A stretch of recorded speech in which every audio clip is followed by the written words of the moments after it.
Hi, my name is Abigail Lai, and today I'm going to talk about colors and food. There are many surprising facts about food that you may find.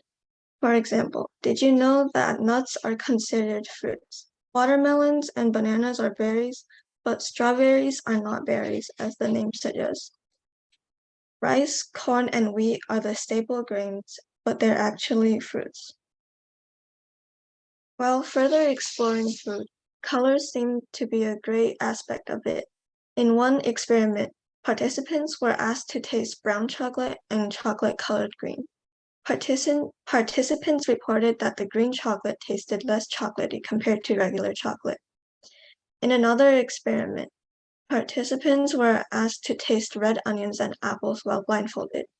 The texture and color of red onions and apples are similar, and the participants couldn't tell which food was which.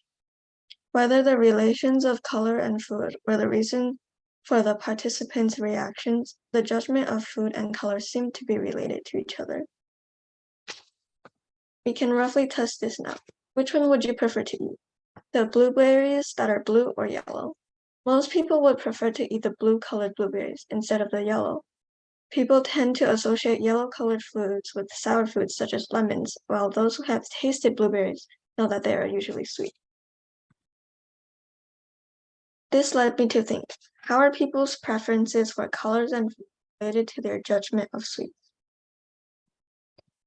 To narrow things down, I wanted to find the relation between ice cream, cupcakes, macarons, and lollipops, and the colors red, orange, yellow, green, blue, and purple.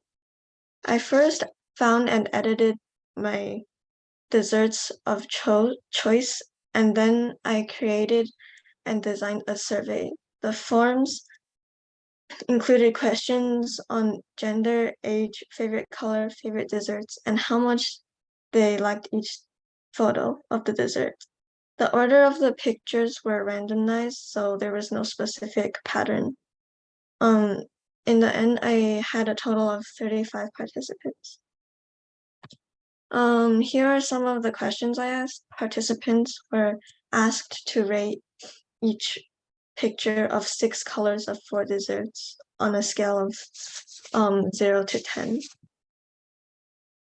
So my research contributes to the field of study because it can help researchers to understand the relationships between color and preferences of food in the terms of people's psychology of colors.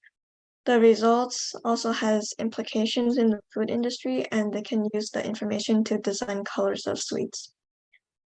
Consumers also benefit because they can use it to make better purchasing decisions.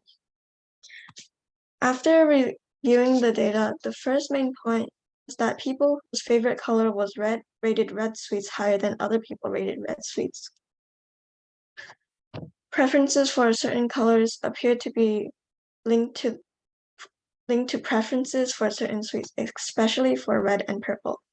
The x-axis shows the different colors of the sweets, and the y-axis shows the rating of each color of the food. The colored bars are the color of the food, which people whose favorite color was also the same color. The gray bars are those whose favorite color is not this color of the sweets. You can see that although for every color, when one's favorite color is also the color of that sweet, they will rate it higher than other participants. This is especially significant with red and purple. Second, preferences for certain niche foods such as macarons appear to be more strongly linked to ratings than other foods such as ice cream or cake.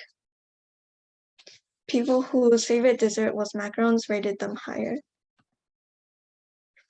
And lastly, people who liked the color green, matcha, or key lime pie liked green desserts more than others did. In conclusion, preferences for certain colors appear to be linked to preferences for certain sweets, especially for red and purple. Preferences for certain niche foods, macarons, appear to be more strongly linked to ratings than other foods, such as ice cream or cake. And third, certain specific colored food preferences combinations, green color, matcha, and key lime was strongly related to higher ratings of green sweet. For the future, I can study other types of food, such as vegetables, fruits, or beverages.